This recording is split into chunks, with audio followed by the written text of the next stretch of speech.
Welcome back to Between the Lines. We're continuing our 8-week energy series, and tonight we're going to look at education, preparation, jobs. We got people building centrifuges, building plants. We need 2,000 construction jobs. We need technical jobs. Where are they going to come from? What kind of jobs do we need? So this week we look at a different aspect of the nuclear energy business in East Tennessee. How are we going to get people trained? What kind of jobs do they need? Where are they at? We know in West Oak Ridge we're going to need at least 300 or 400 technical, another large construction for different construction and different things that are going on. So we've had different pieces of the program, and this is another piece. And today we're going to talk about a brand new program. I'm not sure we'll get into that, but it is the only program in the East Tennessee footprint that delivers, a 2-year nuclear engineering associate program.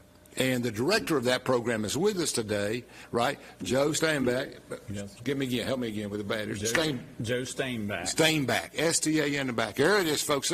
Brad's helping me again, and I appreciate it. But this is going to be a good show, an important show. We need to know, I want you to know what kind of academic opportunities are open to your kids that are interested. Good jobs, 2-year program, not 4, 5, or 6. It creates a different kind of opportunity. Welcome, Joe.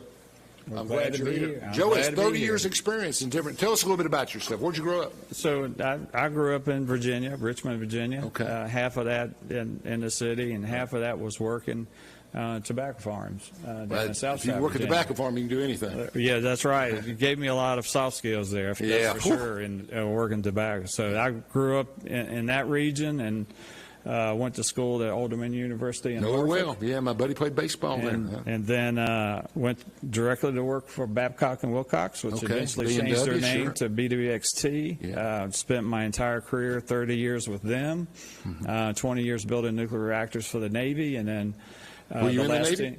No, I was not. Okay, you did as a contractor. I got it. Did as a contractor, but the rigor, Alan, back then was military-like. Admiral Rickover started that facility. It was, white shirts, ties every day, and it did something to me to pay attention to details, accountability, commitment, and we try to put that in the classroom. And so the last 10 years of BWXT was with Watchwell National Security Complex. I did a lot of various jobs there. Really proud of my work that I did for BWXT at Y12. And then I retired and went on to the University of Tennessee, worked for Nuclear Engineering Department, did a lot of work in nuclear nonproliferation, traveled all around the world a lot, helping countries bring up nuclear programs and talking mainly in the area of personnel security, prevention of espionage, and specifically concentrated in that area. And then I've been a consultant, polygraph examiner for the last 6 years until Roane State came along and says, hey, would you start a 2-year program in nuclear? And I was right on it. It's the right thing to do, and it's been completely awesome within the last year and a half or so. And this is all contained to the Oak Ridge campus. A lot of Oak Ridge High School students, a lot of different people that have STEM backgrounds. That's right. Really well prepared to go into this. When did the program first initiate classes? So we're going to have our first cohort, Alan, that started the fall of 24. They took a lot of the prerequisite course, the safety course, and then I got the students for their first nuclear course this past spring. Okay. The first cohort is 9 students. Every one of them were completely awesome. They did well. We organized the class to look like UT Nuclear Engineering's first course, NE 200. In fact, I consider my first course better than UT NE's. I would say that to UT, and they know that, and it's because we have a hands-on lab, and it's 4 hours. Not only are we getting the curriculum in, but we're having the students stick their hands in glove boxes, working with simulated nuclear materials, working with radiation detection equipment, having their hands on that, and getting the feel for working in the shop. That's kind of a forensic feel to it. I mean, it's really cool stuff that's working in the lab. It's my job in life to convince young folks, starting in the middle school, maybe even younger, through the high school, that working in radiological and nuclear areas is relatively safe as long as you adhere to procedures and you do all the things that you're supposed to do. And that's true in so many areas. But that is exactly. Yeah. But that's I mean, and to be a part of the mission, and no matter what anyone Right. thinks, that's part of the mission. You've given your life to the mission, and you know what I'm saying. So you get how many students? Do you have a limit on how many students can get into each year's program? So we'll have a natural progression at Roane State, which is, we'll limit the number of students to 15 Okay. per cohort, but we'll open up different sections, and so we And a can cohort multiply. would be the group starting in any given fall. That's right. 2 cohorts at a time, okay, in the program. Right, and I said that kind of wrong. So a cohort could be 15 students, but we'll branch out horizontally and add the different more sections if the students get more. So we could have actually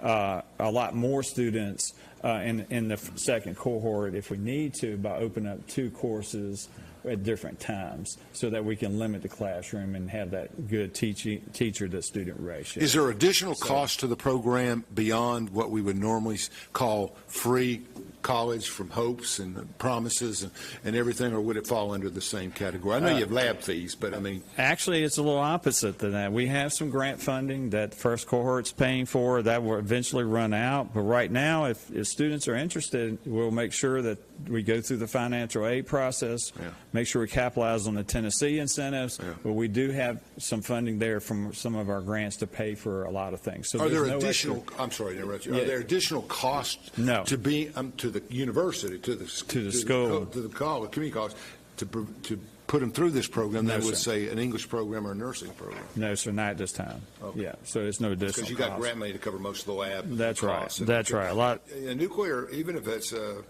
even if you're just mimicking some of those real situations, that can be expensive. Glove It boxes. can be, and maintenance thereof. Because these are working glove boxes. You have to have nitrogen bottles. You got to exchange them. You've got things break.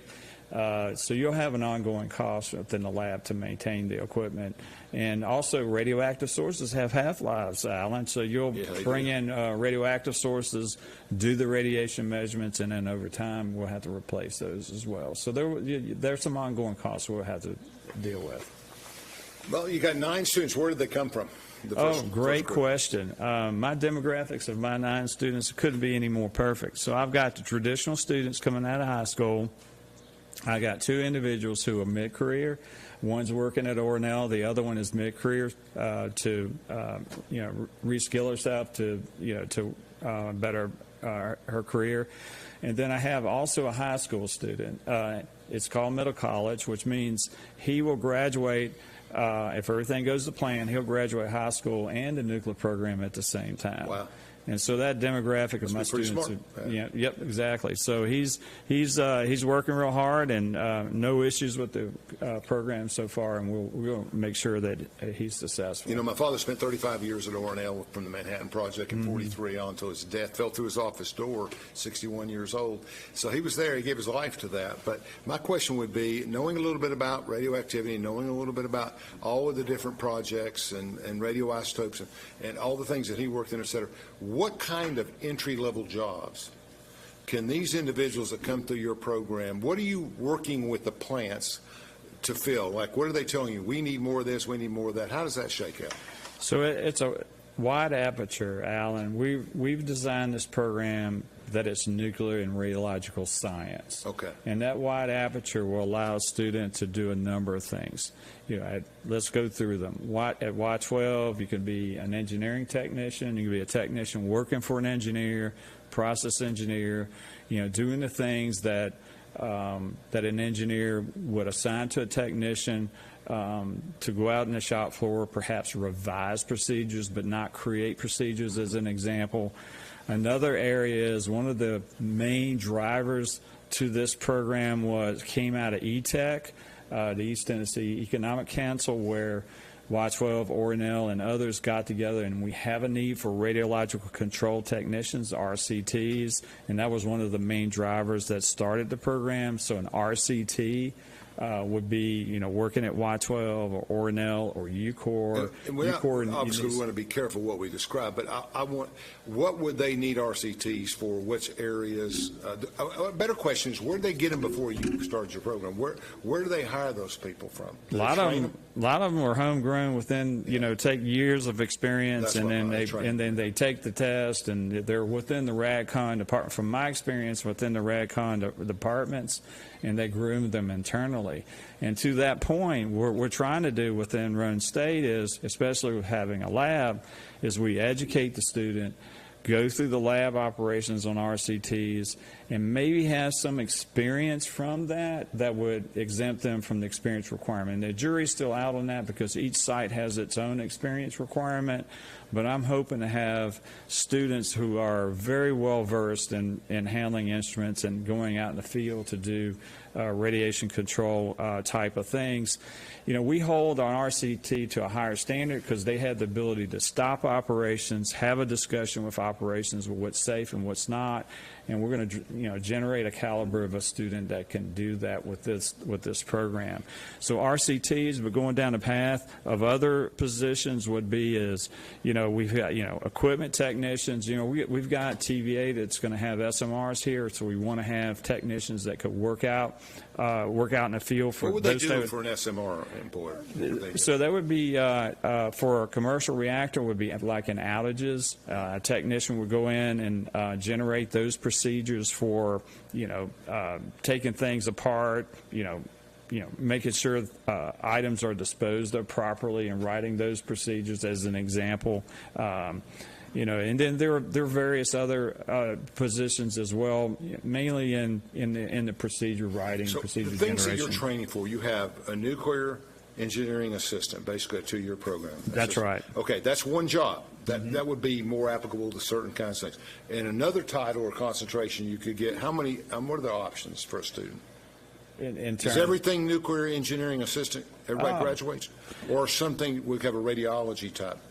Not focus in the academics, but in the title. That's another good question. It's nuclear and radiological. Okay. I consider this town a radioisotope town, especially with HIFER, the generation of radioisotopes. Let me give you an example there. I spent almost a day over at HIFER within their hot cell facility, not within the facility, but at their building there, and talk to the operators about workforce and the future needs of workforce and understanding what kind of student would need to work over there. And our students are perfect for that.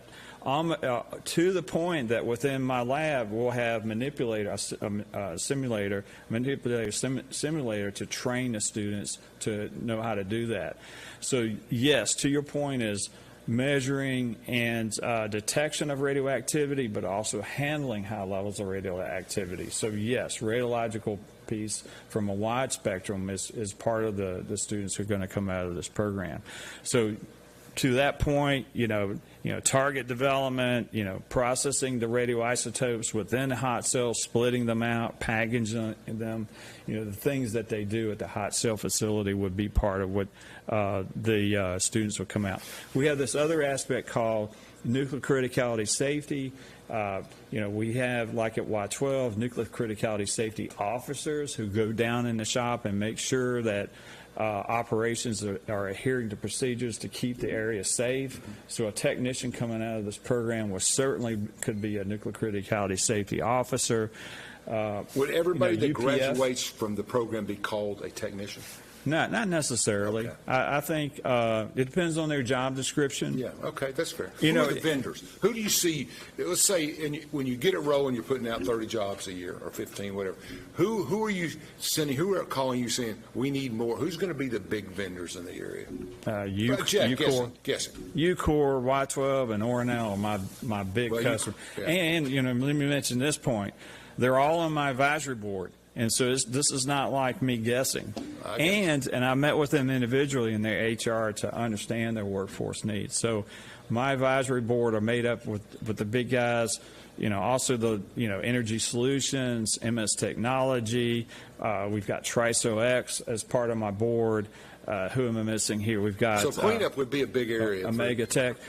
Yeah, cleanup would be absolutely. My friends at Navarro, who are a main sponsor of my show, absolutely. they don't do Navarro, a lot of no Christmas. You know, if my grandmother lived in Hanford and I want to go see my grandma, I could go out to Hanford and work. Right? You got the same kind of skills. That's right. Over.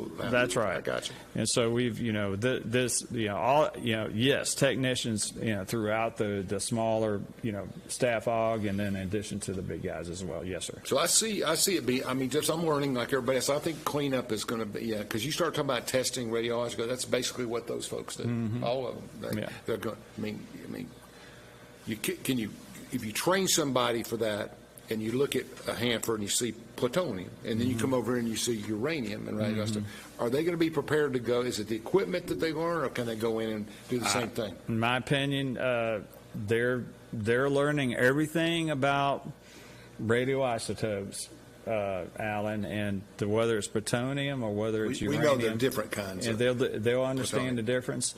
In the fact that they're going to have hands-on in glove boxes and hands-on in a simulated nuclear. What it is, sure.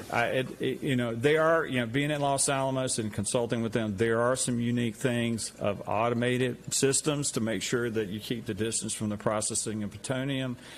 But, I think, they can go right. It's going to be OJT on something like that. So if they went into Los Alamos and they were involved in the pit production work or whatever, That's they right. would have your technical skills. Absolutely. Because that's a much more high-level sensitivity. And from a big picture perspective, getting the crit safety, getting the nuclear criticality safety, the nuclear security, radiation protection, the health and safety, and nuclear materials control accounting, getting those disciplines right at the get-go will set the foundation for a student to go in, in any of these sites to work. And it's from my perspective. Do you think you'll get a good distribution of both male and female students? Oh, absolutely. A lot of folks are surprised at with the number of females that we have. I would think so. Within the program on the first cohort.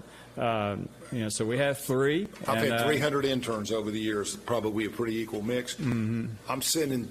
If I pick my 4 or 5 best, smartest, most applicable interns, I hate to make judgments on kids, but people that went on to higher rank, 4 to 5 would be women. I mean, they just focus, are dedicated. You got a lot of abilities there. I mean, I would think so. That's it. That is good. I think there's a potential for students to get an opportunity. It's another opportunity not to go work for $35,000. You get this, you go. You're going to be more in that. And I'm. This is me, not them talking. But $60,000 to $80,000. Absolutely, 60 to 80 is what we're coming out of the gate. Yes, sir. Out of the gate. That's a livable wage. Yeah. At least this year. Yeah. It is. Let's take a short break, and we'll be right back. America runs on power, and for nuclear power, we need enriched uranium, but almost all of it comes from overseas. In 2019, the Trump administration took action, working with Centrus to build the first new American-owned uranium enrichment plant in 70 years. And now, Centrus is ready to expand to meet our nuclear power and military needs, free from dependence on foreign suppliers. Centrus, American technology built by American workers. From Oak Ridge, Tennessee, IB3 Global Solutions conducts operations around the world to enhance the U.S. national security posture and minimize radiological and nuclear threats. IB3 Global Solutions. Mission first.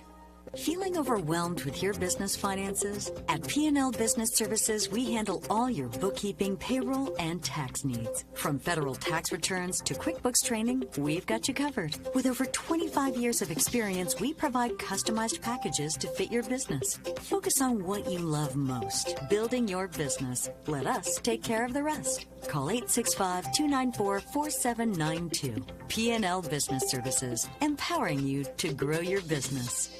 This is Joe Heckman, President of Waste Management at Energy Solutions. Nuclear power is on the rise. Energy Solutions is part of this transition and part of the solution, delivering comprehensive services and assets that support the entire nuclear life cycle. Energy Solutions is protecting and preserving the environment for generations to come. At Navarro, we partner with our clients to advance clean energy and deliver effective solutions for complex challenges in the nuclear and environmental fields.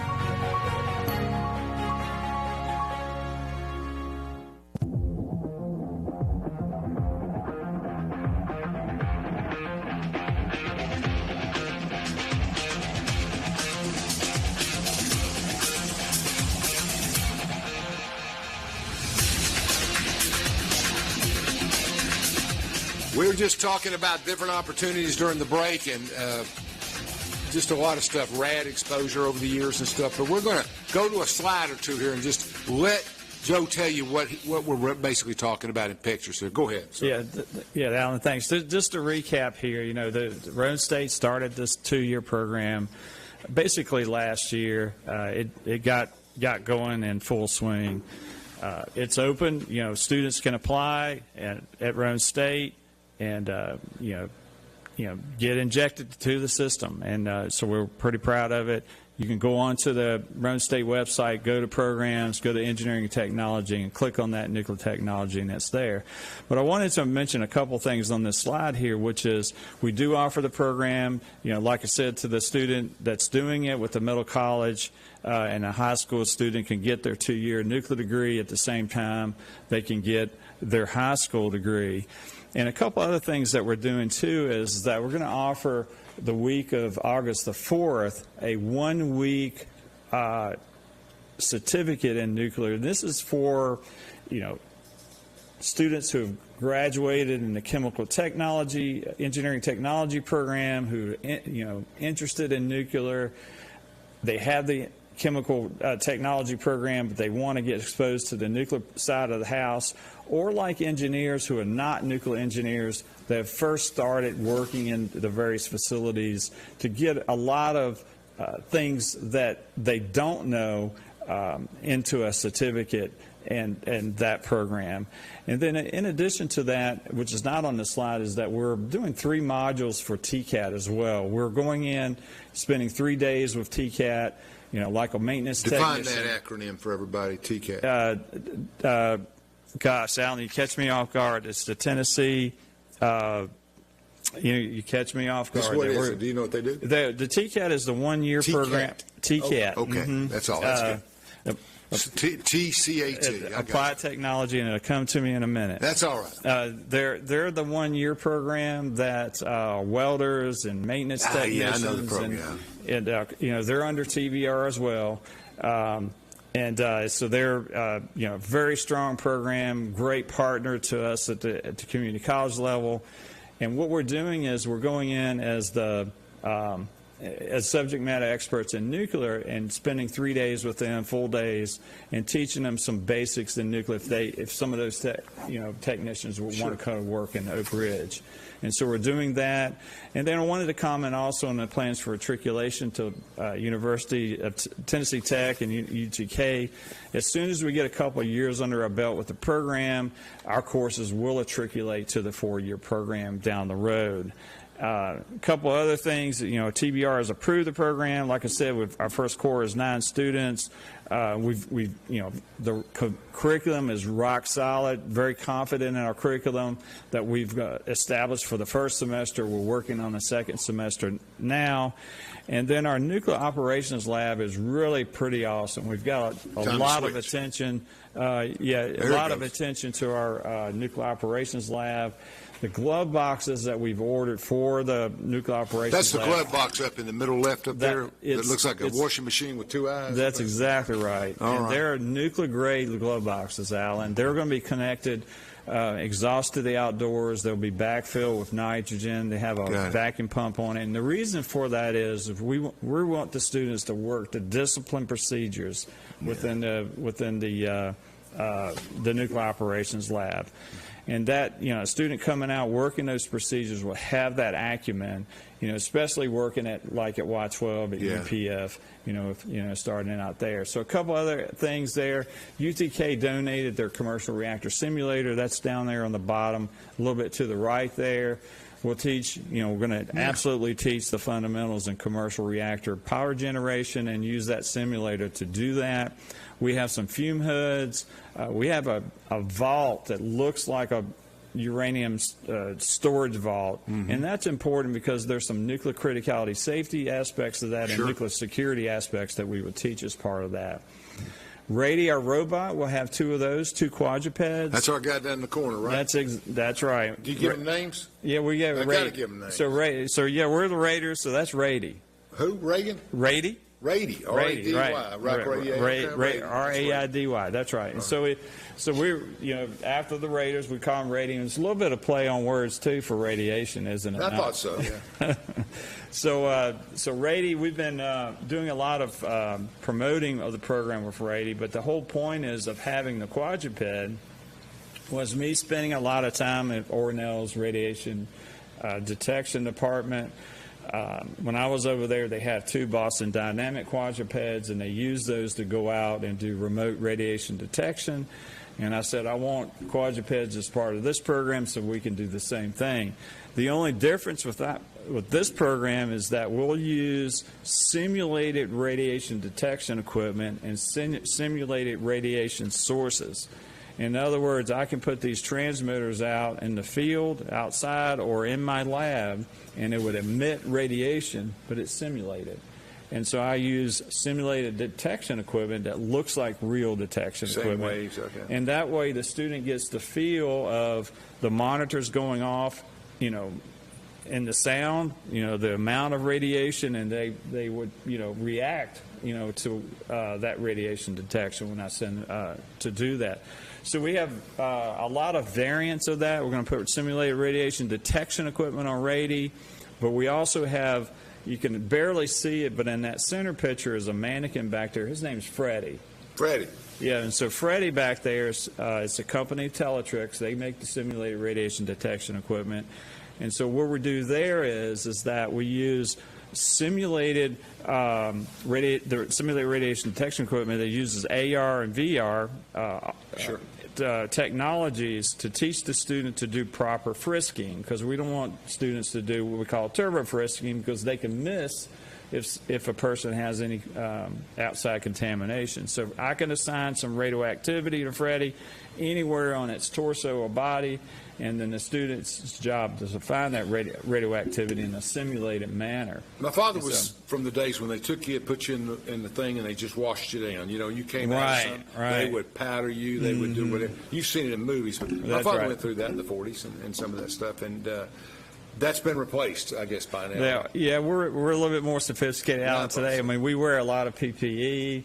We make sure that we use principles like ALARA, lowest reasonably achievable, which means we make sure that people not in areas they don't need to be when they're working around radioactivity, and so we just know what kind of controls we have today. Do they go out? Let's take plutonium. Let's take Los Alamos. You brought it up, and there's some kind of event, accident, and somehow there's a little bit of a release, or maybe not a controlled release. No, I don't mean control. I mean they get it under control. What's the protocol for a technician? What kind of things do you face? Do you alert people? They read it on their instrument and they say this is a little bit too high or a lot too high, and what do they do from there? You're training people. So it depends. Okay. If you have some contamination, which is radioactivity where it's not supposed to be, then you have a procedural protocol to notify radiation protection. Radiation protection will come down and take measurements on you. There might be a bioassay component of that, which is, Alan, I need for you to take, containers home and bring it back so they can do some analysis on that. If it's higher levels of radiation, we scale that up to some more medical analysis of the person who was exposed to that radiation.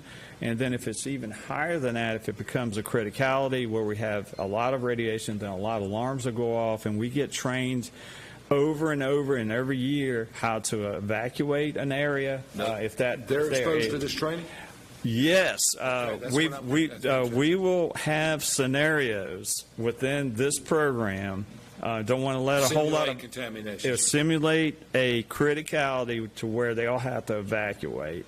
And so what we've done is, getting down to the details, is that we've had a local electrical contractor come in and install our cameras, install our alarm points, install what we call a central alarm station, to where when alarms go off, either whether it's a safety alarm on crit safety or whether it's a nuclear security alarm, then for crit safety, if there's a criticality, a howler will go off.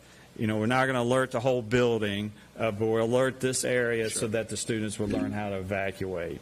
So safety is a big part of this program. I'm seeing that. And learning about PPE, learning about making sure they don't contaminate their face, learning how to take care of themselves. Let's go to an extreme. This is what people sir. know in the world. We don't know the small details, et cetera, et cetera.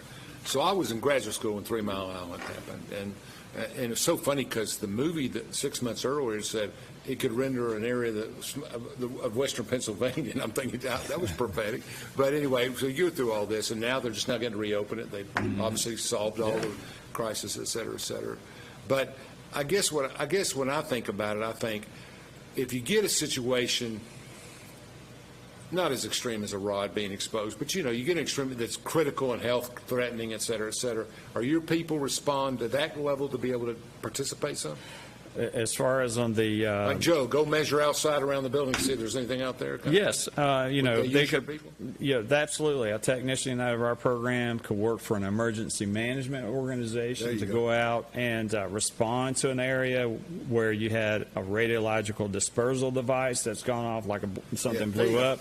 Yeah. And so these students who are going to be educated on radiation detection equipment can be part of those teams to go out and use that equipment to make those assessments. Absolutely. Okay. And one thing we didn't talk about, Alan's medical field. Yeah. And so the medical radioisotopes. Yeah, absolutely. Radioisotopes that are used in the medical field. A student could be, not a rad tech, but working in the area to take care of the management of those radioisotopes, for example, in the high school. One other area that interests me, and I know you have your own programs and these things probably too, but I remember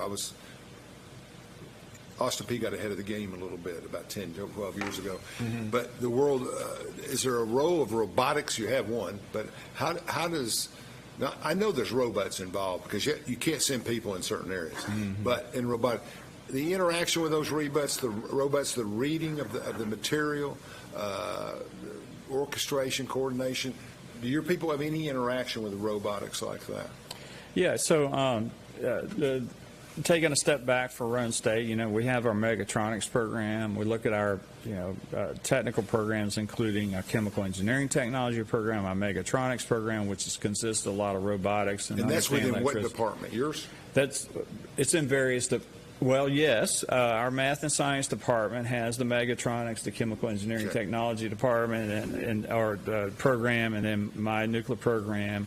And our cyber program as well. So, yes, it's all housed under our dean. I was impressed with that. Me and Teresa went over that cyber program. It's pretty impressive. It is impressive, absolutely. My friends that are managers and presidents and CEOs of energy companies say, get your kid into cyber. Get your kid into cyber.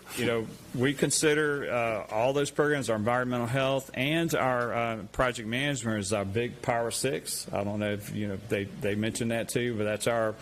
Roane State is known for their medical program. Yeah, we're going to be known for our Power 6, which is our project management, which is our cyber program, our environmental health program, our nuclear program, our chemical program, and megatronics. Those you Power teach 6. them, and so program management's huge in our business. It is huge. Every plant you go to, but there's. You may want to do a segment on program management. Yeah, and have the gentleman that does our program management. He's on loan from us under Ornell's payroll, but he runs that program. So you may want to do a segment. A lot of program managers. I mean, it's just a big deal. I mean, when you look around and the question, like if I'm interacting with CNS or interacting with Ornell, the question is who's the program manager, who's the officer. I mean, program management is a science. I mean, absolutely. I've taken some courses on it, even though I'm not directly involved. It's just business management. Project and program management.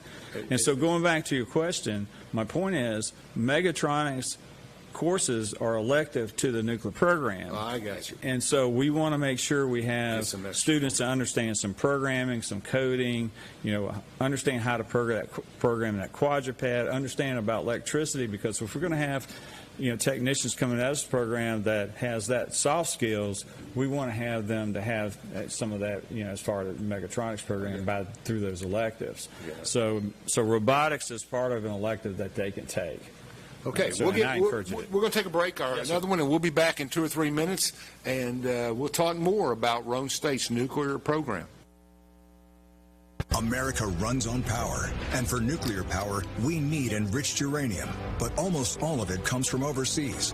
In 2019, the Trump administration took action, working with Centrus to build the first new American-owned uranium enrichment plant in 70 years. And now, Centrus is ready to expand to meet our nuclear power and military needs, free from dependence on foreign suppliers. Centrus, American technology built by American workers. From Oak Ridge, Tennessee, ID3 Global Solutions conducts operations around the world to enhance the U.S. national security posture and minimize radiological and nuclear threats. ID3 Global Solutions. Mission first. Feeling overwhelmed with your business finances? At P&L Business Services, we handle all your bookkeeping, payroll, and tax needs. From federal tax returns to QuickBooks training, we've got you covered. With over 25 years of experience, we provide customized packages to fit your business. Focus on what you love most, building your business. Let us take care of the rest. Call 865-294-4792. P&L Business Services, empowering you to grow your business. This is Joe Heckman, President of Waste Management at Energy Solutions. Nuclear power is on the rise. Energy Solutions is part of this transition and part of the solution, delivering comprehensive services and assets that support the entire nuclear life cycle. Energy Solutions is protecting and preserving the environment for generations to come. At Navarro, we partner with our clients to advance clean energy and deliver effective solutions for complex challenges in the nuclear and environmental fields.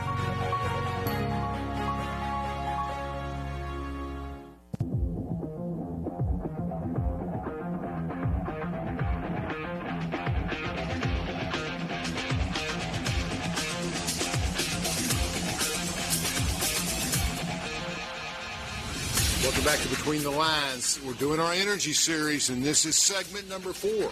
And they may mix and match on the weeks, but it's the 4th one we've taped and gone over. And this is the most challenging for me because it's a lot of stuff I don't know a lot about. And a lot of times I'll be on the show throughout the year, and I'll bring shows on that I know. But I'm learning a lot today, and I think everybody out there can learn a lot. And get to your high schools, get to people, let them know that this program exists and that you need to be reaching out to Roane State about their nuclear engineering program. All right, Joe, what do we got next? Yeah, so I'm just going to clean up a little bit what we were talking about earlier. It's Tennessee College of Applied Technology. You know, they're a peer program to ours. You know, I just want to make sure we clear that up. Okay. But drilling down a little bit details to our courses here, what we did at Roane State to create the program is that we intersected our chemical engineering technology, some courses from our chemical engineering technology program. We intersected some environmental health program courses with the prerequisites, and we added 4 new robust nuclear courses, and I just want to go over those. Let's talk about those courses. Yeah, so the 1510 course, that's the one we just finished.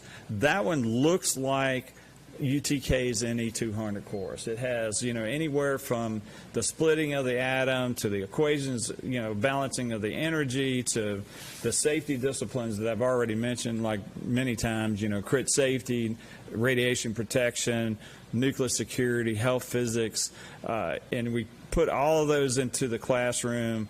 History of the Manhattan Project, that's a big deal here. We want the students to understand, the history, understand naval reactors. Let me throw in something here. Yes, I've talked about this on the other shows. Yeah, please do. The Secretary, Chris Wright, wants to talk about a new Manhattan Project. 2.0. 2.0, that's great. And I think having eaten dinner with him and done some stuff, I think his motivation is not just on a re-energizing of the nuclear world and America's role in it, but I think it's about delivering stuff on a timely schedule. Mm-hmm. We built 11 processing plants in Y-12 area, right, the 26-mile radius, all 3 plants. We built all of that within 19 months. That's right. Now it takes us 3 years to go over a design project and redraw it 4 times, not to mention specific projects. But, so I think we need to push in not just education, but we need to push all the way across the board.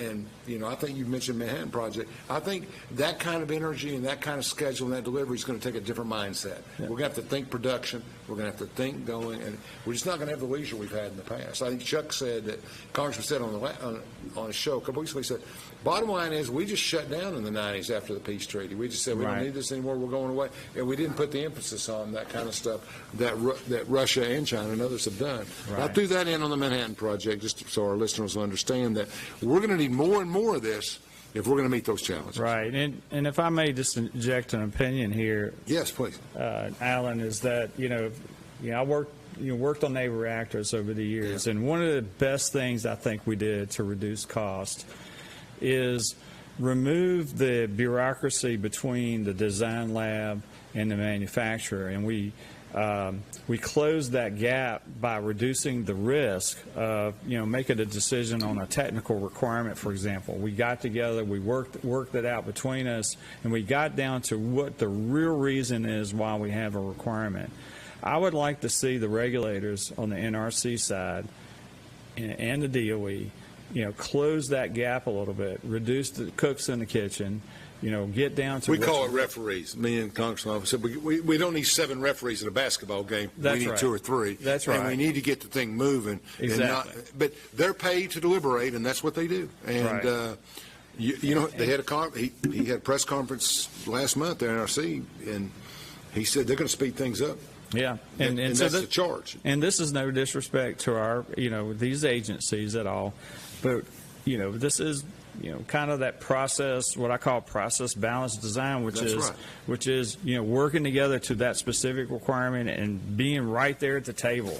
Do we really need this requirement? And how can we do it with the technologies that we have today instead of adding on things we don't need? And so I think there are ways of getting, there, Alan, from my perspective. Been around the block a little bit. So that going down to my slide here on 2510, the second course, which will be coming up in the fall, that one's going to be concentrating a lot in radiation measurements.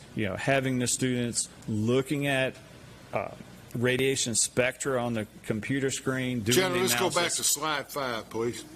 There you go. Yeah, there we go. Sci-fi. There we go. Thank you. And so the 2510 will be the radiation detection measurement, with the students will be doing calculations and analysis on. So when you say a second course, are they like, what's the word, block courses, like that's the focus of the entire fall curriculum, or you say second course? So the course is the whole semester. Yeah. So jump to the next slide. So when slide. Yeah. Is that it? Well, the slide 6. So jump to the next one. Yeah, we didn't tell them about that. Remember? Yeah. What's it look like? Yeah. So to answer your question, Alan, I was just going to jump to this. When you go to the course map, right. This is probably a lot small to look at. That's okay. It's made up of the prerequisite courses. But you can go to the website, right? And go to the website and go to this page right here and click on that, and you could see the courses that make up the program, including your prerequisites, your electives.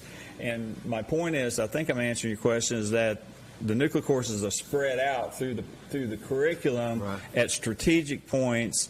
And because you've got prerequisites there. We want to have them to have their math before they have the first course, because there are the equations that they have to take. Sure. And so what I'm talking about here is the courses that we're creating that are new, that's giving the student the skill sets in order to work at places like Ornell, Y12, UCOR, and the other places. So the second courses are heavily weighted in the radiation detection and measurement, and include spectra, which I mentioned. And then the last course is a capstone course, which the students will be working on a project that they'll eventually present to my advisory board and to me, what problem that they resolve or what practical application that they did that has direct, and now I want to underline direct association with something that goes on and with our industry partners.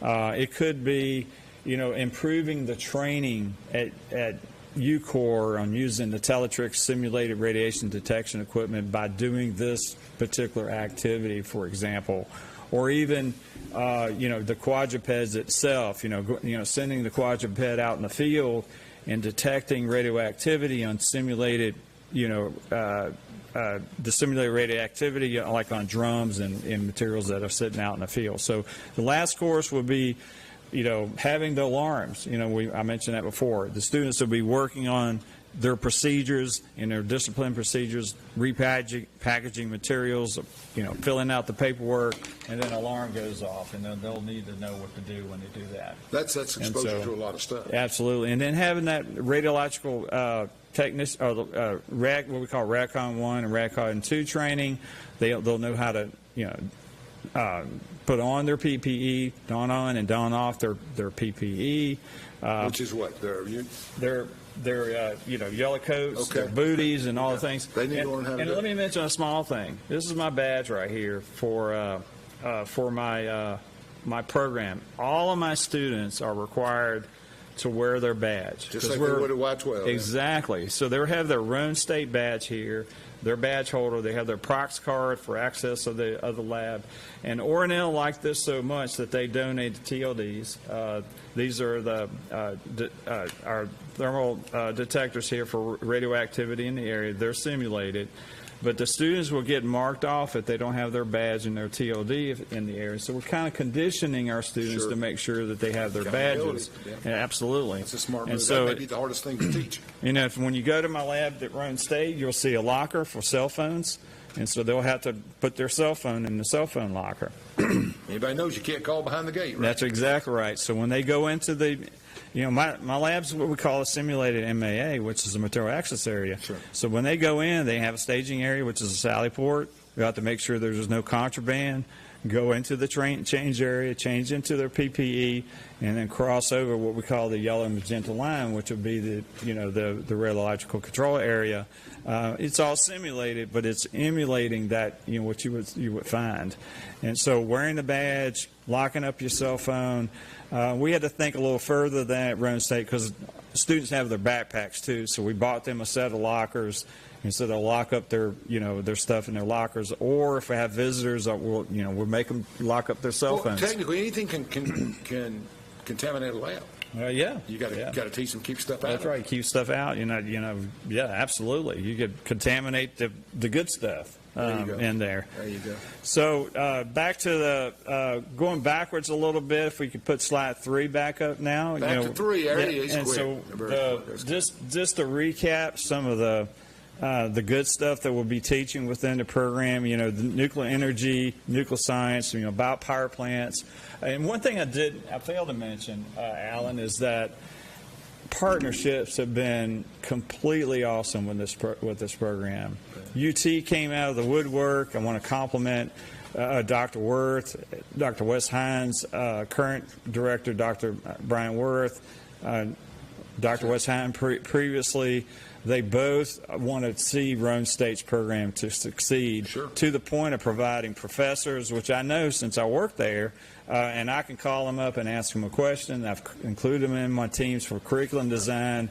And then also retired Dr. Bel Upadias come in, and I'm weak in commercial reactors. Having him come in and do the commercial reactor lectures for me have been completely awesome, and we've capitalized on that partnership. It's a growing field. Yep, and so I don't know everything about nuclear, so we've been bringing in some subject matter experts to assist me in some of the disciplines, and that's been fantastic as well. Commercial reactors are relegated to low HALEU, right? They can't have in reality. They can't greater than 19. I always thought that the expansion of reactors was.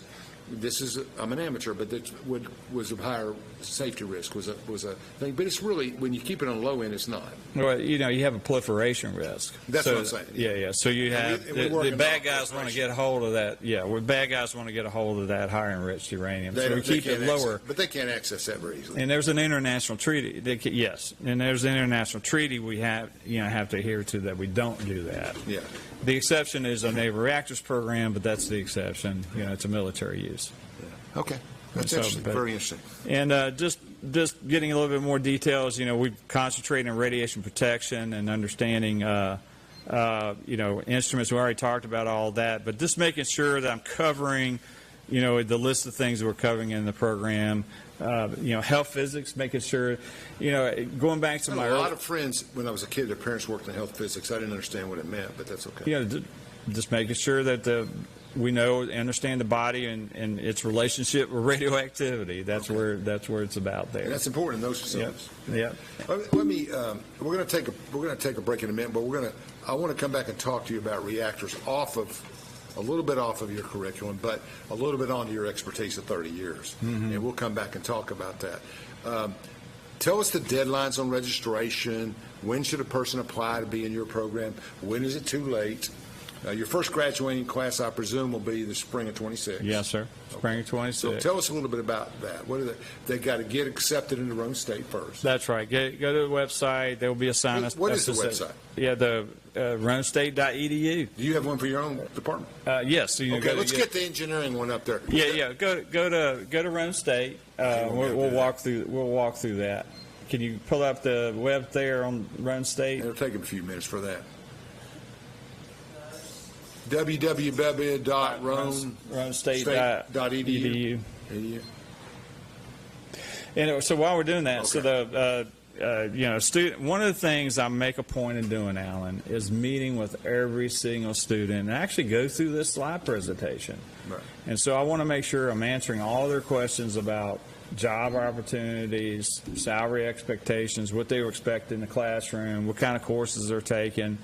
When the courses are offered, because we've got one student who's currently working, and she has to make up her time. We want to make sure the student understands the range of times when the courses are offered, and so once they're met with me, they can go to the website and go to One Stop and start the process of understanding what the application process is. They'll get assigned a success coach. Success coach will work with them on their first year's curriculum. After the first year, I get them as the advisor because they're well into the system. Everything is pretty much fast-paced and pretty straightforward on application process. The important thing to me is I meet with the students before they're in their decision making period. Well, that's something you need to do. Absolutely, right. Make sure that that's something they really want to do. And something I mentioned also is that this upcoming semester, it looks like that we'll increase our enrollment from 9 to about 10 to 12 students. Good. So we're moving right along. That's what you got to do. And if you go any faster, it's kind of a risk. Yeah, right. That's exactly right. It's a gradual process, right? Well, because then you got to move everything else around them faster. That's right. And that gets to be a problem. Let's take one more break, Chandler, and we'll come right back. America runs on power, and for nuclear power, we need enriched uranium, but almost all of it comes from overseas. In 2019, the Trump administration took action, working with Centrus to build the first new American-owned uranium enrichment plant in 70 years. And now, Centrus is ready to expand to meet our nuclear power and military needs, free from dependence on foreign suppliers. Centrus, American technology built by American workers. From Oak Ridge, Tennessee, ID3 Global Solutions conducts operations around the world to enhance the U.S. national security posture and minimize radiological and nuclear threats. ID3 Global Solutions. Mission first. Feeling overwhelmed with your business finances? At P&L Business Services, we handle all your bookkeeping, payroll, and tax needs. From federal tax returns to QuickBooks training, we've got you covered. With over 25 years of experience, we provide customized packages to fit your business. Focus on what you love most, building your business. Let us take care of the rest. Call 865-294-4792. P&L Business Services, empowering you to grow your business. This is Joe Heckman, President of Waste Management at Energy Solutions. Nuclear power is on the rise. Energy Solutions is part of this transition and part of the solution, delivering comprehensive services and assets that support the entire nuclear life cycle. Energy Solutions is protecting and preserving the environment for generations to come. At Navarro, we partner with our clients to advance clean energy and deliver effective solutions for complex challenges in the nuclear and environmental fields.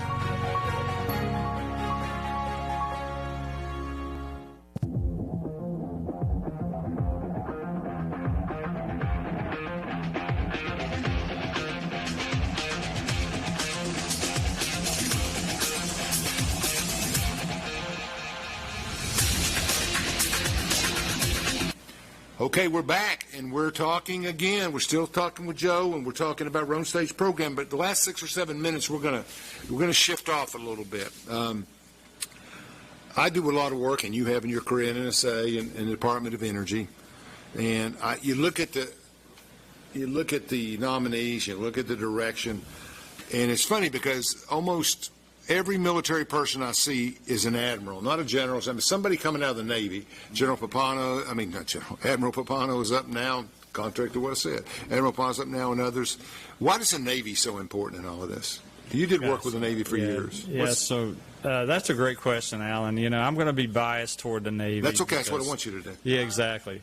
And so because of my experience working on the Naval Reactors program, building reactors for the Navy, I think that you know, you've versatility. You know, the president, you know, and his cabinet down to the military has the ability to deploy ships where we need them to be.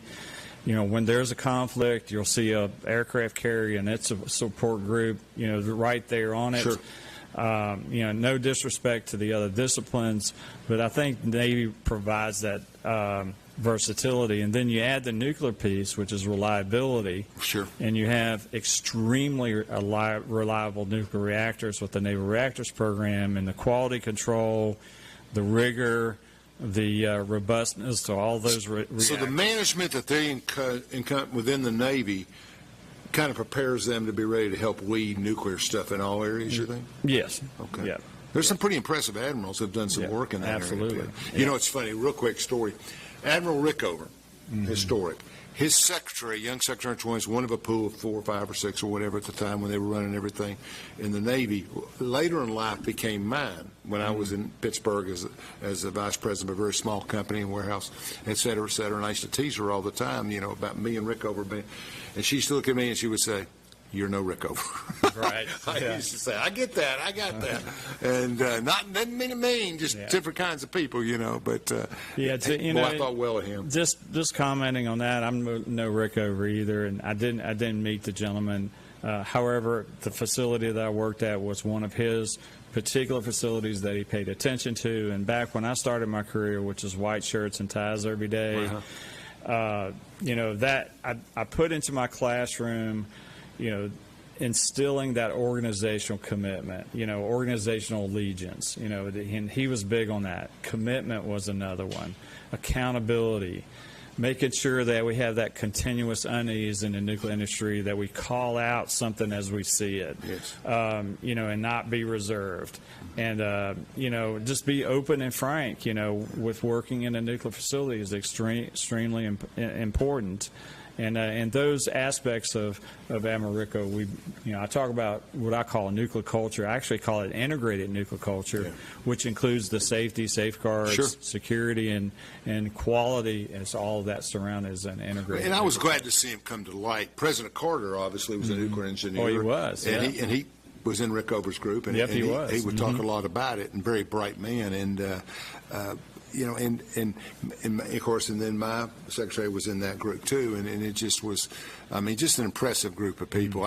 Every time I quote, and I think I quoted this to Congressman, but Admiral Halsey, I always quote Admiral Halsey as saying there are no extraordinary men. They're just ordinary men who rise to extraordinary challenges, and that's kind of the mentality of that whole set that was just outstanding. We got about 2 or 3 minutes left. What do you want to say?